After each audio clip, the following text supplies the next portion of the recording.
ಎಲ್ಲರಿಗೂ ನಮಸ್ಕಾರ. ನನ್ನ ಹೆಸರು ಜೀವನ್. ನಾನು ಹೇಳ್ತಿರೋದು ಕತೆ ಸಿಂಹ ಮತ್ತು ಇಲಿ. ದೊಡ್ಡ ಕಾರ್ಯದಲ್ಲಿ ಸಿಂಹ ಮಲಗಿತ್ತು. ಒಂದು ಸಣ್ಣ ಇಲಿ ವದ ವದ ಆಡ್ತಿತ್ತು. ಸಿಂಹ ಎದ್ದ ಬಿಟ್ಟು ಇಲಿನ ಇಟ್ಕೊಬಿಡ್ತು. ಇಲ್ಲಿಗೆ ಭಯ ಆಗಿ ತಿನ್ನಬೇಡ ಅಂತು. ನಾನು ಬಿಟ್ಬಿಡು, ನಾನು ಒಂದು ದಿವಸ ಹೆಲ್ಪ್ ಮಾಡ್ತೀನಿ.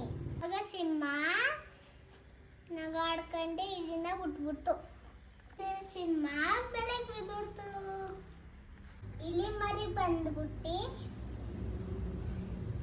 ಬಲೆನ ಕಚ್ಚಿ ಕಚ್ಚಿ ಸಿಂಹನ ಕಾಪಾಡ್ತು. ಈ ಕಥೆ ನೀತಿ: ಅವರ ಸಾರು ದೊಡ್ಡದು. ಧನ್ಯವಾದಗಳು.